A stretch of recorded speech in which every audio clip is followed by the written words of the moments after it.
국민의힘의 한동훈 비상대책위원회 체제가 오늘 공식 출범합니다. 한 전 장관의 첫 시험 때는 내일로 예정된 이준석 전 대표의 탈당이 될 것으로 보입니다. 올해 마지막 국회 본회의에서 이른바 쌍특검 법안이 상정될 예정 가운데 여야는 성탄절 연휴에도 신경전을 이어갔습니다. 대통령실과 국민의힘 정부는 비공개 긴급협의회를 열고 김건희 여사 특검법에 대한 수용 불가 입장을 정한 것으로 전해졌습니다. 더불어민주당 이재명 대표가 당 통합에 방점을 찍은 행보를 이어가고 있습니다. 하지만 이낙연 전 대표가 신당 창당에 박차를 가하는 등 당내 갈등은 잦아들지 않는 모양새입니다. 성탄절에도 이어진 이스라엘군의 공습으로 가자 지구에서 250여 명이 숨졌습니다. 희생자 가운데 상당수는 여성과 어린이인데 프란치스코 교황은 이스라엘의 공격으로 무고한 민간인이 엄청난 희생을 겪고 있다고 개탄했습니다. 프란치스코 교황은 한반도로도 평화의 메시지를 전했습니다. 대화와 화해의 과정을 거쳐 한반도의 긴장이 풀리기를 기원한다며 대화와 화해는 지속적인 평화의 여건을 만들 수 있다고 강조했습니다. 오늘은 서울 낮 기온이 7도까지 오르는 등 큰 추위는 없겠지만 미세먼지가 말썽을 부리겠습니다. 대기 정체가 이어지면서 이번 주 내내 공기가 탁할 것으로 보입니다.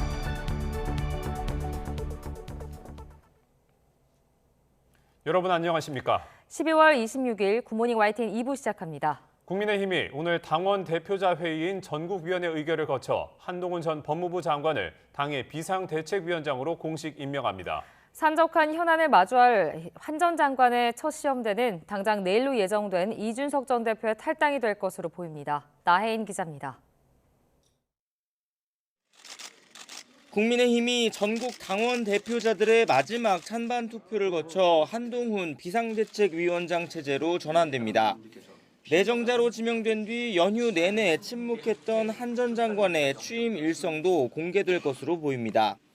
비대위원 인선까진 시간이 더 필요한 만큼 당의 쇄신과 총선 준비를 위한 비대위 공식 활동 시점은 선거를 100일 앞둔 새해 벽두가 유력합니다. 국민을 위해서 열정적으로 헌신할 수 있는 실력 있는 분을 모시는 것이 중요하다고 생각합니다. 하지만 굵직한 당내 현안들은 이보다 앞서 한 전 장관을 기다리고 있습니다. 당장 취임 다음 날 이준석 전 대표가 공언한 대로 탈당을 선언할 것으로 보입니다. 당내에서도 이 전 대표의 신당 창당을 더는 주워 담을 수 없는 상수로 보는 시선이 많아졌습니다. 한 전 장관이 비대위 구성을 제쳐두고 탈당을 만류할 가능성도 크지 않다는 관측이 지배적입니다. 비상대책위원장으로 해나가야 될 하나하나의 행보들이 있는데 그걸 이준석 전 대표를 만나서 특별하게 새로운 가능성들을 타진하기 좀 쉽지 않은 상황이거든요. 시기와 순서적인 측면에서 좀 어려움이 있지 않을까. 이런 분석의 이면에는 한동훈 비대위가 이준석 신당을 향한 주목도를 충분히 잠재울 수 있다는 기대감이 엿보입니다. 특정 인물을 콕 짚어 만날 생각 없다던 한 전 장관의 발언 역시 분열하든 통합하든 이 전 대표에게 끌려가진 않겠다는 뜻을 내비친 것으로 풀이됩니다. 저는 당을 가리지 않고 다양한 생각을 가진 많은 분들을 만나야 한다고 생각합니다. 그렇지만 특정한 사람에 대해서 따로 생각해 본 적은 없습니다. 하지만 한동훈 전 장관이 이준석 전 대표와 어떤 관계를 설정할지는 결국 대통령과 결이 다른 목소리를 내는 비윤계를 품을 수 있겠느냐는 의구심과 연결됩니다. 원내 현안인 김건희 여사 특검법에 관한 한 전 장관의 입장이 주목되는 것도 당정관계 재정립이 필요하다는 당내 요구와 맞닿아 있기 때문입니다. YTN 나힌입니다. 정부와 대통령실, 국민의힘은 어제 오후 서울 삼청동 총리공관에서 비공개 긴급협의회를 열고 더불어민주당이 추진하는 김건희 여사 특검법 수용 불가 입장을 정리한 것으로 알려졌습니다. 여권 핵심 관계자는 YTN과의 통화에서 김 여사 특검법을 절대 받아들일 수 없다는 여당 입장에 변화가 없다는 의견을 회의에서 전달했고 대통령실과 정부 측도 공감했다는 취지로 설명했습니다. 당 정대는 또 여권 일각에서 거론되는 총선 이후 특검을 추진하는 이른바 조건부 수용안도 불가하다고 의견을 모은 것으로 전해졌습니다. 더불어민주당 이재명 대표는 연말연시 문재인 전 대통령과 전 정부 총리들과의 만남을 연이어 예고하며 당 통합에 방점을 둔 행보를 계획하고 있습니다. 하지만 신당 창당을 선언한 이낙연 전 대표 측에선 구체적인 시기까지 거론할 정도로 실무 작업에 속도를 내는 등 갈등 봉합이 쉽지 않은 모양새입니다. 이준엽 기자입니다. 민주당 이재명 대표는 지난 20일 김부겸 전 국무총리를 만난 데 이어 정세균 전 총리, 권양숙 여사와 문재인 전 대통령까지 연이어 원로 인사들과의 만남을 추진하고 있습니다. 당내 계파 갈등으로 원심력이 극에 달한 상황에서 차단을 위한 통합 행보에 총력을 기울이는 것으로 풀이됩니다. 당 지도부 역시 당내 비주류 모임이나 이낙연 전 대표의 비대위 전환 요구는 일축하면서도 내년 총선을 앞두고 단일 대우를 거듭 외치고 있습니다. 민주당이 하나 된 힘으로 총선을 치러야 된다라고 하는 데에 있어서는 정세균 전 총리님이나 김부겸 전 총리님은 입장을 같이 하고 있다고 보고 있습니다. 그러나 연말을 시한으로 내걸었던 이낙연 전 대표의 신당 창당 작업은 오히려 박차를 가하고 있습니다. 이 전 대표와 가까운 인사는 YTN과의 통화에서 1월 둘째, 셋째 주쯤 창당 발기인 대회를 생각하고 있고 당명도 후보군을 놓고 검토하고 있다면서 1월 1일부터는 신당 행보 방침이라고 강조했습니다. 이 전 대표 측은 공천 학살 우려를 잠재울 만한 공관위원장 인선 등 전향적 조치가 있어야만 신당 준비를 멈출 수 있다는 의사도 이재명 대표 측에 전달한 것으로 파악됐습니다. 김대중 대통령도 이선 후퇴 여러 번 했습니다. 네. 지금처럼 사법 문제가 없어도 그랬어요. 민주당이 선거를 잘 치르기 위해서라도 조금 그런 양보가 있었으면 좋았을 텐데. 갈등의 골이 좀처럼 메워지지 않으면서 이재명 대표가 지도체제 전환 등 변화에 나서야 한다는 당내 목소리도 점차 커지고 있습니다. 김부겸, 정세균 전 총리의 만남 뒤 3총리 회동설이 다시 불거지는 것 역시 이런 분위기가 반영된 것이라는 분석이 적지 않습니다. 이대로 갈 수 있다라고 저는 생각하지 않기 때문에 이재명 대표가 당대표로서 당의 지도부로서 뭔가를 먼저 지금 내놔야 될 타이밍이다 이렇게 생각을 합니다. 이재명 대표가 공천권을 내려놓으라는 이낙연 전 대표의 요구를 받아들이기는 사실상 쉽지 않다는 전망이 지배적입니다. 당의 분열 위험이 점차 구체화되는 상황에서 이 대표가 어떤 접점을 찾아낼 수 있을지 리더십이 시험대에 올랐습니다. YTN 이준엽입니다. 더불어민주당 전당대회 돈봉투 살포 의혹으로 구속된 송영길 전 대표에게 검찰이 다시 한번 출석을 통보했습니다. 서울중앙지방검찰청은 서울구치소에 수감된 송 전 대표에게 오늘 검찰청에 나와 조사를 받으라고 요구했습니다. 송 전 대표의 1차 구속 시한이 내일 만료되는 만큼 오늘 조사에도 응하지 않을 경우 강제 구인 방안을 검토할 것으로 보입니다. 금융당국이 글로벌 투자은행 두 곳의 불법 공매도에 대해 역대 최대 규모인 265억 원의 과징금을 부과하고 검찰에 고발하기로 했습니다. 앞서 내년 상반기까지 공매도를 전면 금지한 금융당국은 주요 외국계 투자은행들의 공매도 거래를 집중 조사하고 있습니다. 나연수 기자가 보도합니다. 우리 증시에서 560억 원대 불법 공매도를 벌인 글로벌 투자은행 BNP 파리바와 HSBC가 과징금 265억 2천만 원을 물게 됐습니다. 불법 공매도에 대한 과징금으로는 사상 최대 규모입니다. 그만큼 자본시장 거래 질서와 투자자 신뢰를 훼손하는 중대 사안이라고 금융당국은 설명했습니다. 불법 공매도에 대해서는 최대한 과징금과 형사처벌 등 무관용 원칙을 적용하여 엄정 처벌하도록 하겠습니다. 공매도란 없는 주식을 빌려서 팔고 나중에 주가가 내려가면 사서 갚는 투자 기법입니다. 이때 주식은 반드시 사전 차입해야지 무차입 상태에서 공매도하고 사후 차입하는 건 불법입니다. 그런데 BNP 파리바 홍콩법인은 공매도 주문을 제출하면서 부서 간에 주고받은 주식을 중복 기재해 매도 가능 수량을 부풀렸습니다. BNP 파리바 계열사인 국내 수탁증권사는 잔고 부족을 알고도 주문을 수탁해 2021년 9월부터 9달 동안 400억 원 규모의 불법 공매도가 이루어졌습니다. 비슷한 시기 홍콩 HSBC는 사전 차입된 주식 수량이 아니라 나중에 빌릴 수 있는 수량을 기준으로 160억 원어치 무차익 공매도 주문을 넣었습니다. 금융당국이 검찰 고발 조치도 결정한 만큼 불법 공매도 혐의로는 처음으로 형사처벌을 받을 가능성이 큽니다. 앞서 내년 상반기까지 공매도를 전면 금지한 금융당국은 제도 손질과 함께 주요 글로벌 투자은행들의 공매도 거래에 대한 전수조사를 벌이고 있습니다. YTN 나연수입니다. 일주일 총 근로시간이 52시간을 넘지 않으면 하루에 연장 근로를 몇 시간을 하든 위법이 아니라는 첫 대법원 판결이 나왔습니다.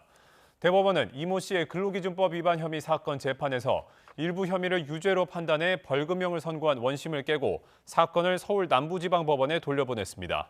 대법원은 근로기준법이 설정한 연장 근로시간의 한도는 일주일 합산 기준이지 하루에 몇 시간을 근무했는지가 기준이 아니라고 판단했습니다. 이에 대해 한국노총은 시대착오적이며 쓸데없는 혼란을 자초한 판결이라고 비판했습니다. 한국노총은 이번 판결은 하루 8시간을 법정 노동시간으로 정한 취지를 무색하게 만들고 그동안 현장에 자리 잡은 연장 근로수당 산정 방식과도 배치되는 것이라고 비판했습니다. 그러면서 연장 근로 한도 문제와 수당은 별개의 사안이라며 연장 근로수당을 하루 8시간 넘는 근로에 대해 가산 지급하는 것은 변함없다고 지적했습니다. 따라서 판결을 이유로 연장 근로수당이 줄어들 수는 없으며 국회가 연장 근로에 대한 현장의 혼란을 막고 노동자의 건강권 보호를 위한 입법 보완에 나서야 한다고 촉구했습니다. 네, 앞서 YTN은 초과 수당 예산 부족으로 해경이 함정 운항까지 줄였다고 보도해드렸습니다. 그러자 해경이 휴업이라 운항을 줄였을 뿐 초과 수당과는 관련이 없다고 반박했는데요. 그런데 함정 운항 자료를 살펴봤더니 휴어기와 운항 횟수에는 별 관련이 없었습니다. 내부에선 해경이 오락가락 말을 바꾼다는 비판이 나옵니다. 우종훈 기자의 보도입니다. 해경이 지난 7월 내부에 공지한 자료입니다. 올해 초과 수당이 부족해 경비구역 통합 대책을 시행한다는 내용이 담겨 있습니다. 이에 따른 치안 공백 우려를 담은 YTN 보도 이후 해경은 갑자기 입장을 바꿨습니다. 초과 수당 문제가 아니라 중국 어선이 상대적으로 적게 출몰하는 휴어기라 함정 운항을 줄였다는 겁니다. 기획재정부가 앞서 내놓은 보도 해명 자료 설명과 같은 내용입니다. 그런데 해경 함정들 운항 자료를 살펴보면 이해가 가지 않는 점들이 눈에 띕니다. 지난해 5월부터 5달 동안 휴어기 때 대형 함정은 한 달에 11.4일 동안 불법 어선 단속에 나섰는데 이는 휴어기가 아닐 때 월 평균 12.2일 출항해 있던 것과 별다른 차이가 없었습니다. 심지어 지난해 중형 함정은 휴어기 때 평소보다 더 자주 단속에 나섰습니다. 올해 들어선 유독 7월과 8월만 출항이 줄었는데 공교롭게도 초과 수당 부족을 이유로 경비구역 통합에 들어간다고 내부 공지한 이후입니다. 이에 대해 해경 관계자는 경비구역 통합은 휴어기 때 수시로 실시하고 있고 지난해 휴어기 땐 유난히 비상출동이 많았다고 해명했습니다. 하지만 내부에 처음 공지할 때 왜 초과 수당 부족을 이유로 들었는지에 대해선 여전히 대답을 내놓지 못하고 있어 갑작스런 입장 변화에 의무만 커지고 있습니다. 이런 가운데 해경 내부망에는 수뇌부가 손바닥으로 하늘을 가리려 한다며 말 바꾸기에 대한 비판이 잇따르고 있습니다. YTN 우종훈입니다. 마약 투약 혐의를 받는 배우 이성균 씨를 협박한 유흥업소 실장의 공범 A씨의 구속 여부가 오늘 결정됩니다. 인천지방법원은 오늘 공갈 혐의를 받는 A씨에 대한 구속 전 피의자 신문을 진행합니다. A씨는 유흥업소 실장과 함께 이 씨를 협박해 3억 5천만 원을 받아 챙긴 혐의를 받습니다. 오늘 새벽 인천 남동공단에 있는 공장에 큰 불이 났다가 2시간여 만에 불길이 잡혔습니다. 서울 관악구에선 중년 부부가 자택에서 숨진 채 발견돼 경찰이 수사에 나섰습니다. 사건 사고 소식 김태원 기자가 전해드립니다. 마치 큰 폭발이라도 일어난 듯 피어오르는 검은 연기가 하늘을 가득 메웠습니다. 인천 남촌동에 있는 금형제조 공장 2층에서 불이 시작된 건 오늘 새벽 0시 40분쯤입니다. 불이 난 인천 남동공단입니다. 큰 불꽃은 가라앉았지만 불이 근처 공장까지 번지면서 곳곳에서 연기가 나고 있습니다. 한때 담당 소방서 인력과 장비를 모두 동원하는 소방대응 1단계가 발령된 가운데 2시간여 만에 큰 불길은 잡혔습니다.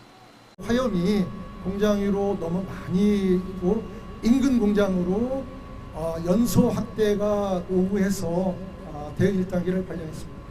다친 사람은 다행히 없었지만 불이 난 공장 등 2곳이 대부분 타버렸고 주변의 다른 공장 2곳도 벽 일부가 탔습니다. 앞서 어제 오후 5시 10분쯤엔 충남 천안시 경부고속도로 목천요금소 근처를 지나던 소형버스에서 불이 났습니다. 불은 30여 분 만에 꺼졌고 다친 사람도 없었지만 일대 도로가 정체를 빚었습니다. 가정집 문 앞에 노란 경찰 통제선이 이리저리 붙어 있습니다. 어제 오후 관악구 신사동에 있는 다세대 주택에서 60대 남편과 50대 아내가 숨진 채 발견됐습니다. 집안에서 범죄가 의심되는 정황이나 유서는 현재까지 나오지 않았습니다. 경찰은 불에 탄 냄비가 발견된 점 등을 토대로 부부가 가스에 질식했을 가능성에 무게를 두고 사망 원인을 조사하고 있습니다. 교통사고로 인한 인명피해도 잇따랐습니다. 어제 저녁 7시쯤 경부고속도로 서울 방향 청주휴게소 근처에서 버스 한 대와 차량 4대가 부딪혀 60대 여성이 다쳤습니다. 경찰은 이 여성이 몰던 승용차가 차선을 옮기다가 뒤따르던 버스에 부딪힌 뒤 다른 차량과 연이어 충돌한 것으로 보고 구체적인 경위를 조사하고 있습니다. 이보다 1시간 전쯤엔 인천 도원동에서 도로 한복판을 걷던 70대 남성이 달려오던 승용차에 치여 숨졌습니다. 경찰은 승용차를 몰던 50대 남성을 교통사고 처리 특례법상 치사 혐의로 입건해 사고 경위를 조사하고 있습니다. YTN 김태원입니다. 성탄절 연휴가 더 외롭고 쓸쓸한 사람들이 있습니다. 주변과 단절된 채 외롭게 지내다 홀로 생을 마감하는 고독사가 매년 늘고 있는데요. 특히 공공임대주택에 거주하는 어르신과 1인 가구가 고위험군으로 분류돼 맞춤형 환경 개선이 필요하다는 지적입니다. 윤혜리 기자의 보도입니다. 지난달 초 서울 동산동의 공공임대주택에서 기초생활수급자인 70대 남성이 지병으로 숨진 지 열흘 만에 발견됐습니다. 담당 주민센터 직원이 집을 찾았다가 인기척이 없자 경찰에 신고한 겁니다. 이렇게 공공임대주택에서 발생한 고독사와 자살이 최근 5년 동안 413건에 이른 것으로 나타났습니다. 공공임대주택 가운데서도 생계, 의료급여 수급자를 포함한 취약계층이 입주하는 영구임대주택이 압도적으로 높은 비율을 차지했습니다. 자살 사고의 경우 홀로 사는 고령층이 가장 위험했습니다. 최근 3년 동안 자살 사고의 60% 이상이 60세 이상에서 절반 이상이 1인 가구에서 발생했습니다. 이런 사고를 막기 위해 정부가 영구임대주택에 전담 인력을 배치하고 있지만 주거관리사 1명이 살펴야 할 인원이 1,200명을 넘는 실정입니다. 고령층이랑 1인 가구가 정신건강 위험군으로 파악이 되니까 그런 분들에게 좀 더 집중적으로 상담이나 사례 관리를 진행을 하면은 우울증하고 자살 생각을 좀 줄일 수 있을 것 같고. 정부가 파악한 전국의 고독사 위험군은 전체 인구의 3%에 해당하는 152만 5천 명. 2027년까지 고독사를 20% 줄이기 위한 정부의 기본 계획이 가동 중인 가운데 주변 홀몸 노인에 대한 우리 사회의 관심도 절실합니다. YTN 윤혜리입니다. 프란치스코 교황이 성탄절 메시지를 통해 대화와 화해를 통해 한반도의 긴장이 해소되기를 기원했습니다. 무고한 민간인 희생을 낳는 가자지구의 군사작전을 멈추고 인질들을 석방할 것도 촉구했습니다. 김태현 기자의 보도입니다. 프란치스코 교황이 성탄절을 맞아 바티칸 성 베드로 대성당에 모인 군중과 신도들에게 성탄절 공식 메시지인 우르비 에트 오르비를 전했습니다. 교황은 대화와 화해 과정을 거쳐 한반도의 긴장이 풀리기를 기원했습니다. 이어 대화와 화해는 지속적인 평화의 여건을 만들 수 있다고 말했습니다. Si avvicina il giorno in cui rinsalderanno i vincoli fraterni nella penisola coreana, aprendo percorsi di dialogo e riconciliazione che possano creare le condizioni per una pace duratura. 교황은 이미 여러 차례 한반도 평화에 관심을 표명했습니다. 올해 7월에는 모든 한국인이 평화의 예언자가 되도록 격려한다며 정전협정이 한반도는 물론 더 넓은 세상에 화합의 미래를 제시할 것이라는 메시지를 한국에 보냈습니다. 2018년 성탄절에는 한반도를 하나로 묶는 박애의 연대가 더욱 굳어지기를 기원했습니다. 교황은 수많은 민간인이 희생되고 있는 이스라엘과 하마스 간 전쟁이 종식되기를 희망했습니다. 강력한 정치적 의지와 국제사회의 지원을 통해 가자지구 군사작전을 끝내야 한다고 촉구했습니다.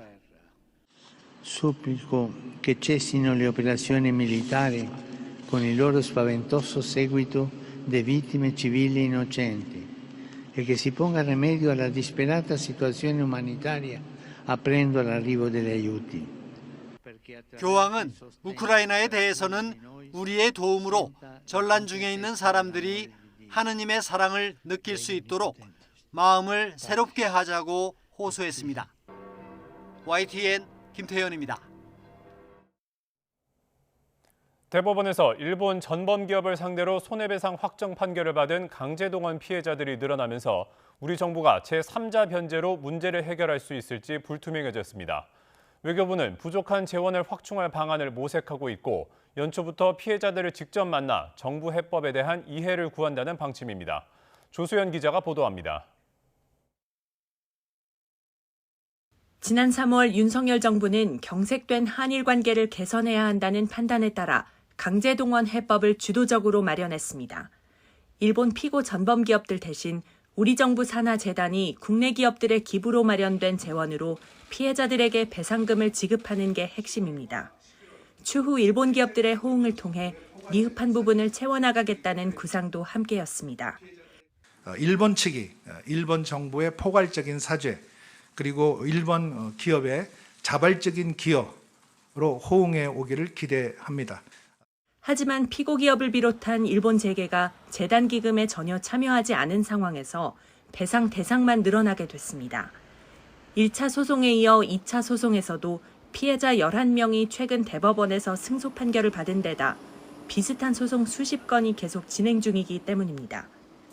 외교부는 2차 소송건에 대해서도 3자 변제를 추진하기로 하고 연초부터 피해자와 유족들을 만나 이해를 구하는 절차를 진행할 예정입니다. 이와 함께 민간의 자발적 기여 등 재원 확충 방안도 검토하고 있습니다. 지금까지 조성된 기금액 41억여 원 가운데 사용할 수 있는 잔금이 5억여 원에 불과해 당장 2차 소송에서 승소한 11명의 배상금과 판결이자를 지급하기에 역부족이기 때문입니다. 일본 측은 강제동원 문제가 1965년 한일 청구권 협정으로 최종 해결됐다는 입장인 만큼 일단 국내에서 얼마나 적극적인 참여를 끌어낼 수 있을지가 관건입니다. 완성형이 아닌 상황에서 내놨던 어떤 해결책이었고 차선이었다라는 차원에서는 좀 평가를 받을 수는 있겠지만 기업의 선의에만 기대기에는 그만큼의 어떤 사회적 분위기가 조성이 되지는 않았던 게 아닐까라는 아쉬움은 있습니다. 정부가 3자 변제를 고수하는 한 한일 관계에 미치는 영향은 제한적이겠지만 앞으로 해법을 실행하는 과정이 순탄치는 않을 것으로 보입니다. YTN 조수연입니다. 100년 전 일어난 간토 대지진 직후 일본인에 의한 조선인 학살 사실을 뒷받침하는 새로운 일본 공문서가 확인됐다고 마이니치 신문이 보도했습니다. 마이니치는 언론인 와타나베 노부유키 씨가 방위성 방위연구소 사료실에서 간토 대지진 직후 조선인 40여 명이 살해됐다고 기록된 간토 지방 지진 관계 업무 상보를 찾아냈다고 전했습니다. 문서는 도쿄 인근 사이타마현 서부 지역에서 징병과 재향군인 관리를 담당한 육군 지방기관인 구마가야 연대구 사령부가 작성했으며 1923년 12월 15일 상부기관인 육군성에 제출됐습니다. 중부지방을 중심으로 눈이 내리면서 서울은 8년 만에 화이트 크리스마스를 맞이했습니다. 하얀 눈으로 뒤덮인 도심 곳곳이 나들이 나온 시민들로 북적였습니다. 김평정 기자입니다. 거리에 대형 크리스마스 트리에 하얀 눈이 쉴 새 없이 쌓입니다. 젊음의 거리를 뒤덮은 하얀 눈길, 친구들과 한방눈을 맞으며 걷는 것도 즐겁습니다. 성탄절을 맞아 눈으로 뒤덮인 성당은 여행객들에게 인기 명소가 됐습니다. 하얀 꽃다발이 가득 놓인 것 같은 나무들은 지나가던 발길을 절로 멈추게 합니다. I'm from Indonesia, and what do I feel about the White Christmas is, again, it's magical. And it's in South Korea, feels like a best White Christmas I have ever had in my life. 빙판길 방지를 위해 한쪽으로 치워놓은 눈들은 어린이에겐 겨울 놀이터가 됐습니다. 작은 손으로 꾹꾹 눌러 동그란 형태로 눈사람을 만들어 봅니다. 중부지방 곳곳에 눈이 내리면서 서울은 지난 2015년 이후 8년 만에 크리스마스에 눈이 왔습니다. 눈이 내리지 않은 남부지방에선 스케이트장에 인파가 몰렸습니다. 얼음 위를 신나게 달리기도 하고 아직 잘 못하면 손잡고 천천히 가기도 합니다. 스케이트 처음 탔는데 친구들과 누나들과 놀아도 재밌었어요. 시민들은 도심 곳곳에서 눈과 함께 나들이를 즐기며 크리스마스 연휴 마지막 날을 마무리했습니다. YTN 김평정입니다.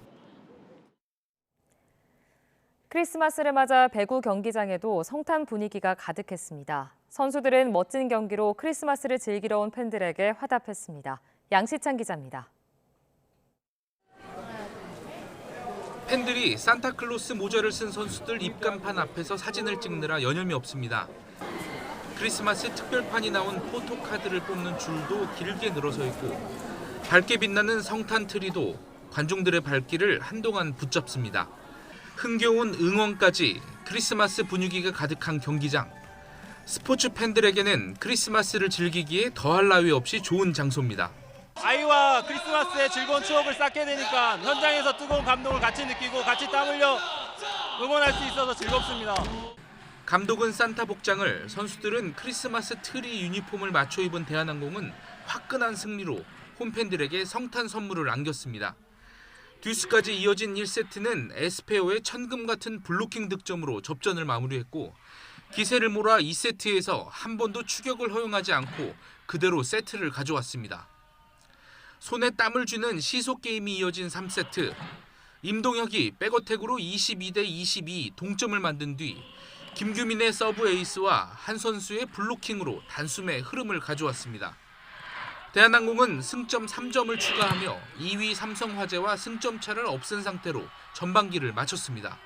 크리스마스기도 하고 저희가 이제 OK 금융그룹이랑 2연전을 하는데 그래도 2연전을 하기 전에 첫 경기를 잡은다면 또 다음 경기에도 또 좋은 영향이 있을 것 같아서 많은 분석을 하고 열심히 했는데 이어진 여자부 경기에서는 GS칼텍스가 한국도로공사를 3대 0으로 제압하고 4연승을 달렸습니다. YTN 양시창입니다. 프로농구 KCC가 한국가스공사를 누르고 시즌 7연승 행진을 달렸습니다. KCC는 4쿼터에만 10득점을 몰아넣는 등 17득점을 올린 이승현의 활약을 앞세워 한국가스공사의 96대 90으로 승리했습니다. KCC는 올 시즌 초반 DB가 거둔 연승 기록 타인 7연승에 성공하며 4위 KT를 한 경기 차로 바짝 뒤쫓았습니다. SK와 삼성의 크리스마스 S더비에서는 SK가 삼성의 3년 연속 승리를 거두면서 시즌 6연승으로 LG와 공동 2위로 올라섰고 원주 경기에서는 DB가 로슨과 알바노의 61득점 활약으로 현대모비스를 꺾고 3연승했습니다. 오늘 아침 출근길 추위 걱정은 없습니다. 현재 서울 기온은 영하 1.5도로 어제 같은 시각과 비슷하고요. 낮 기온은 7도까지 올라 어제보다 또 예년보다 높겠습니다. 추위가 풀리면서 바깥 활동하기는 한결 더 수월하겠지만 초미세먼지가 말썽인데요. 현재 대기 정체로 인해 인천과 충북지방의 초미세먼지 농도가 다소 짙게 나타나고 있습니다. 점차 서울 등 그 밖의 중서부와 전북지방은 대기질이 탁해지겠고요. 여기에 늦은 오후부터는 중국발 스모그까지 유입되면서 농도가 더 짙어지겠습니다. 호흡기 질환자나 노약자분들은 각별히 유의하시기 바랍니다. 현재 기온 살펴보겠습니다. 현재 서울 기온 영하 1.5도, 청주 0.2도, 울산은 0.5도로 큰 추위는 없고요. 낮 기온도 어제보다 3에서 4도가량 높겠습니다. 오늘 서울 한낮 기온 7도, 광주 8도, 대전과 대구는 9도가 예상됩니다. 이번 한 주 내내 평년 기온을 웃돌면서 크게 춥지 않겠고요. 토요일과 일요일 사이에는 전국에 비나 눈이 내릴 전망입니다. 한편 동쪽 지방을 중심으로는 대기가 점점 더 메말라 가고 있습니다. 여기에 바람도 무척 강하게 불고 있는 만큼 산불 등 화재 사고가 발생하지 않도록 불씨 관리 철저히 해주시기 바랍니다. 지금까지 서울 상암동 야외 스튜디오에서 YTN 윤수빈입니다.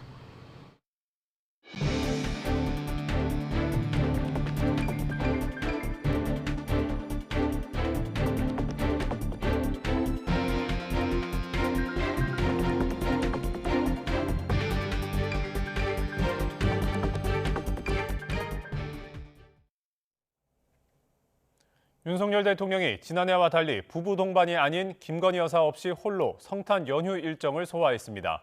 이번 주 본회의에서 처리될 이른바 쌍특검과 관련해서는 국회 상황과 여론을 살피면서도 제2요구권 행사에 무게를 두고 있습니다.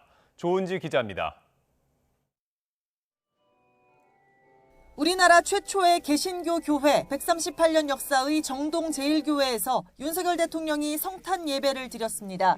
성도들에게 인사하며 1시간가량 시간을 보냈는데 특히 응원한다는 한 어르신의 말에는 국가가 좋은 선물이 되도록 노력하겠다고 화답했습니다. 윤 대통령은 크리스마스 이브 성당 미사에 이어 성탄 예배에도 부인 김건희 여사 없이 혼자 참석해 눈길을 끌었습니다. 지난해에는 부부 동반으로 성당과 교회를 잇따라 찾았고 은퇴한 내견 세로미를 분양받는 등 촘촘한 성탄 연휴를 보냈기 때문입니다. 김건희 여사는 네덜란드 순방에서 귀국한 지난 15일 이후 공개 활동이 없습니다. 최근 명품 가방 수수 의혹 등과 맞물려 외부 노출을 자제한다는 해석이 나옵니다. 이번 주 정치권 뜨거운 감자도 김 여사 관련인데 오는 28일 올해 마지막 국회 본회의에 도이치모터스 주가 조작 의혹 등 이른바 쌍특검 법안이 상정됩니다. 과반 의석을 앞세운 더불어민주당은 범죄를 저지르면 대통령도 수사를 받는 게 공정과 상식이라며 강행 처리를 예고했습니다. 김건희 여사는 성역이고 영린을 건드리는 것이니 특검을 할 생각은 꿈도 꾸지 말라는 것입니까? 반면 집권여당 국민의힘은 쌍특검은 내년 총선에 이득을 보기 위한 속셈일 뿐이라며 위헌적, 위법적인 특검법에 절대 타협하지 않겠다고 받아쳤습니다. 문재인 정부의 친문 검사들이 2년 2개월 동안 샅샅이 수사하고도 밝히지 못한 것을 왜 이제서야 야당이 지명하는 특검에게 맡기자는 것입니까? 이런 여야 입씨름에도 여의도 여당 민주당의 일방 강행 처리가 확실시되는 상황. 윤석열 대통령은 헌법상 고유 권한인 제2요구권, 즉 거부권을 행사할 가능성이 커 보입니다. 대통령실 관계자들은 YTN에 특검 추진은 총선용 선전선동이라며 김건희 방탄이나 독불장군 프레임이 우려되지만 정쟁에 휘말려 자해 행위를 할 수는 없다고 강조했습니다. 앞서 여권에선 총선 후 특검 등 조건부 수용 가능성이 언급되기도 했는데 대통령실은 정쟁용 악법에 시기가 있느냐며 이 역시 불가하다는 기류를 뚜렷하게 전했습니다. 하지만 쌍특검과 별개로 새해 새 출발, 쇄신 분위기에 발맞춰 특별감찰관 임명이나 제2부속실 신설 등은 고심하는 분위기도 일부 감지됩니다. YTN 조은지입니다. 더불어민주당은 국가보훈부가 내년 1월 이달의 독립운동가로 이승만 전 대통령을 선정한 데 대해 수많은 독립영웅과 독립운동의 역사를 조롱하는 만행이라고 비판했습니다. 최민석 대변인은 어제 서면 브리핑에서 이 전 대통령은 독립운동 자금을 횡령해 사욕을 챙겼고 해방 후엔 반민특위를 빨갱이로 몰아서 친일파 청산을 방해한 자라며 이같이 지적했습니다. 이어 윤석열 정부는 독립영웅의 후손이 아니라 청산되지 않은 친일 세력의 후계를 자처하려는 것이라며 국부론을 띄우려 이달의 독립운동가를 발판 삼으려는 것은 아닌지 의심된다고 주장했습니다. 국민의힘은 국가보훈부가 내년 1월 이달의 독립운동가로 이승만 전 대통령을 선정한 것을 두고 민주당이 도를 넘는 비난을 쏟아내고 있다고 비판했습니다. 윤희석 선임 대변인은 어제 논평에서 민주당이 이 전 대통령을 향해 내린 모욕적인 평가는 복잡 다단한 우리 현대사를 편향된 시각으로 섣부르게 재단하려는 오류일 뿐이라며 이같이 밝혔습니다. 이어 수십 년 된 국부론 논쟁에 얽매여 뉴라이트와 친일 매국 사관을 들먹이는 민주당은 도대체 어느 시대를 살고 있느냐며 이런 시대착오적 역사인식과 퇴행이야말로 수많은 독립영웅들을 모독하는 만행이라고 주장했습니다. 오늘 새벽 0시 40분쯤 인천 남촌동 남동공단에 있는 금형 제조공장에서 불이 나 소방당국이 진화에 나섰습니다. 현재까지 다친 사람은 없지만 불은 주변 공장 3곳으로 옮겨 붙었습니다. 소방당국은 새벽 1시쯤 담당 소방서의 인력과 장비를 모두 동원하는 대응 1단계를 발령했고 새벽 2시 50분쯤 큰 불길을 잡았습니다. 소방은 진화를 마치는 대로 정확한 화재 원인과 피해 규모를 조사할 방침입니다. 경기 남부경찰청 사이버수사과는 항공편을 폭파할 거라는 협박성 댓글을 인터넷에 올린 혐의로 30대 남성 A씨를 어제 구속했습니다. A씨는 지난 22일 제주에서 인천으로 가는 항공편을 테러하겠다는 댓글을 인터넷 방송 채팅창에 올려 협박한 혐의를 받고 있습니다. 당시 신고를 접수한 경찰은 만약의 상황에 대비해 제주공항에 경찰 특공대를 배치하기도 했는데 A씨에게는 이들의 공무를 방해한 혐의도 적용됐습니다. 일주일 총 근무 시간이 52시간을 넘지만 않는다면 하루에 몇 시간 연장 근무를 하든 처벌할 수 없다는 대법원의 판단이 나왔습니다. 연속 밤샘 근무도 가능하다는 의미인데 노동당국의 행정 해석을 뒤집는 판결이어서 파장이 예상됩니다. 송재인 기자의 보도입니다.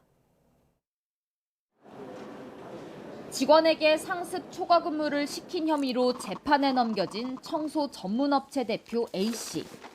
일주일 동안 연장 근무를 12시간 넘길 수 없도록 한 법을 130차례나 위반한 혐의가 적용됐습니다.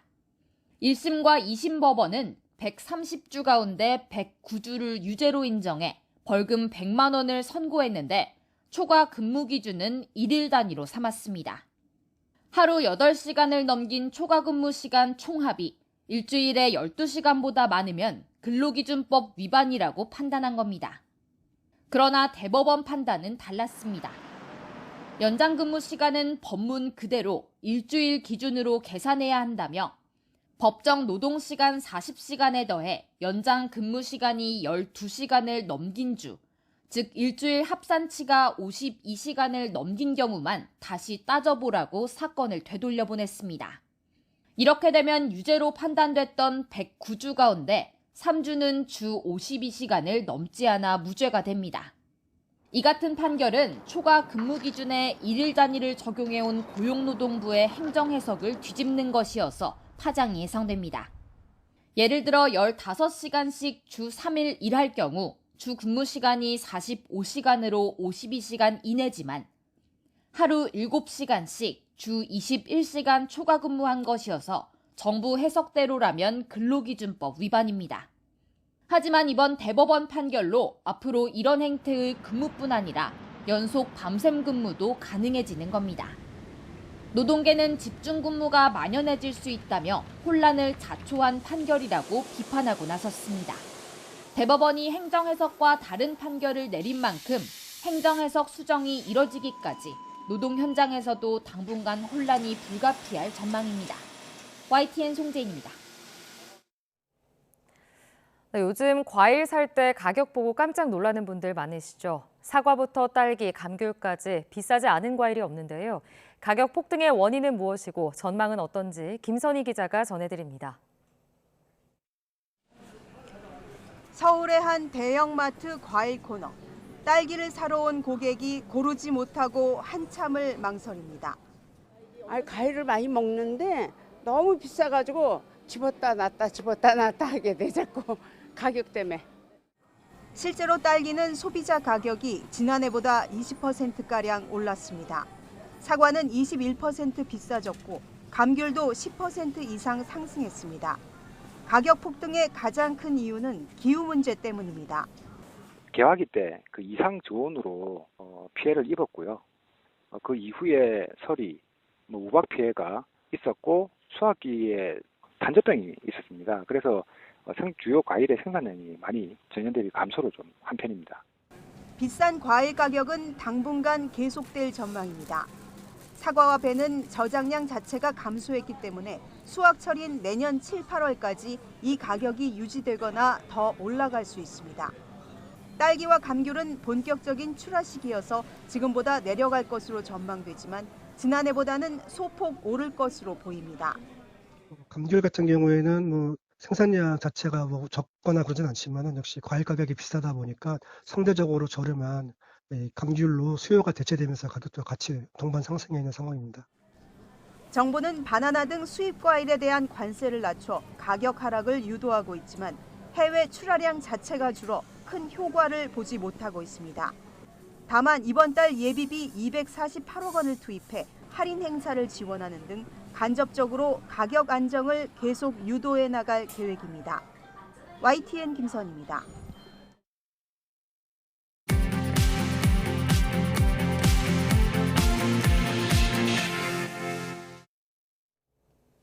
이 시각 세계는입니다.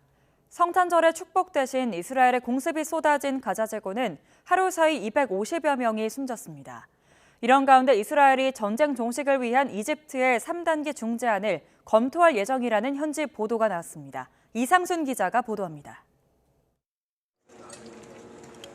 날이 밝은 가자지구 알마가지 난민 캠프는 더욱 참혹했습니다. 성탄절 몇 시간 전부터 새벽까지 계속된 이스라엘의 공습으로 완전히 폐허가 됐습니다. 생존자들은 잔해 속에서 가족들을 찾아 헤매거나 아예 넋을 잃었습니다. بعد العشاء صارت الضربة هيك جيت لقيت الدور زي هيك لقيت بس ولد من أولاد عايش ضل الأم وثلاث بنات وابني عمره 4 شهور مش عارف شو يسوي هنا قاعد يقول الدور ايش ذنبهم الأطفال اللي يروحوا هيك 알아크사 병원 기록에 따르면 알마가지 난민촌 사망자가 100명을 넘었다고 AP통신은 전했습니다. 인근의 알브레이즈, 알누세이라이트와 남부 도시 칸 유니스에서도 사상자가 속출했습니다.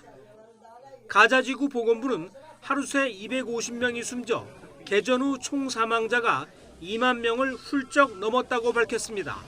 이스라엘은 국경지대에서 충돌하고 있는 레바논 무장정파 헤즈볼라에게도 강력한 경고를 보냈습니다. חיזבאללה מסתכל על מה שקורה בעזה והוא מבין היטב מה שעשינו בעזה ניתן לעשות גם בביירות. איננו רוצים את האפשרות הזאת, אבל לא נשאיר את התושבים ללא הגנה.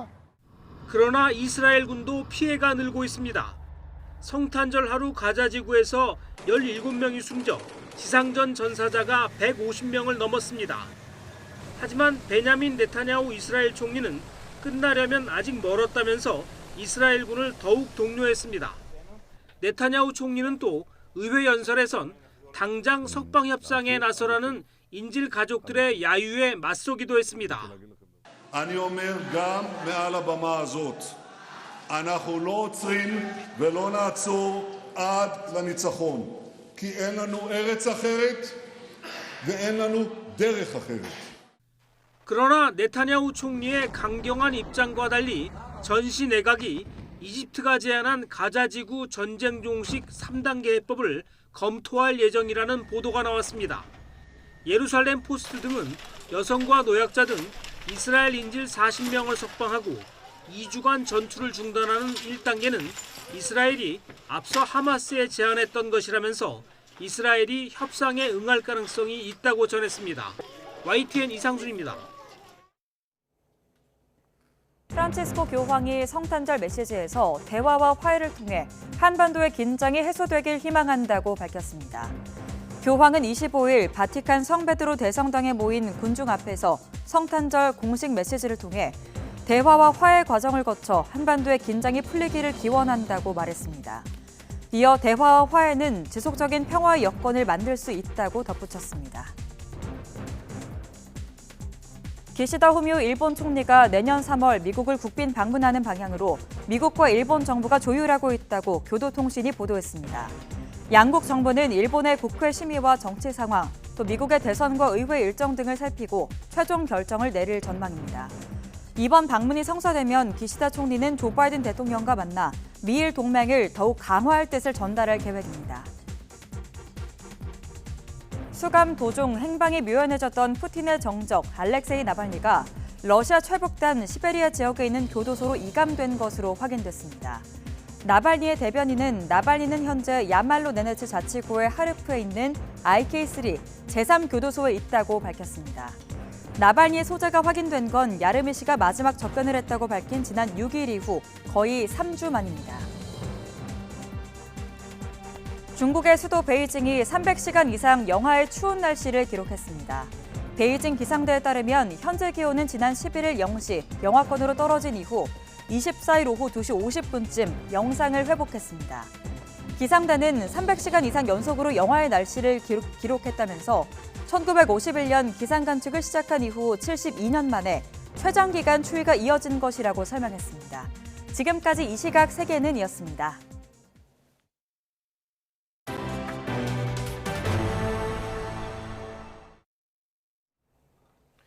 후진국병으로 불리는 결핵, 이제는 사라진 줄로 알고 있지만 지금도 매년 2만 명 넘게 걸리고 있습니다. 하루에 서너 명이 결핵으로 숨지는데 관심이 점점 줄면서 후원은 말 그대로 반토막이 났습니다. 이승매 기자입니다. 회사원 김모 씨는 27살 때 원인 모를 기침에 시달렸습니다. 감기에 걸린 줄만 알았는데 점점 살이 빠지고 피를 토하기도 했습니다. 병원에서 검사를 받았더니 원인은 결핵이었습니다.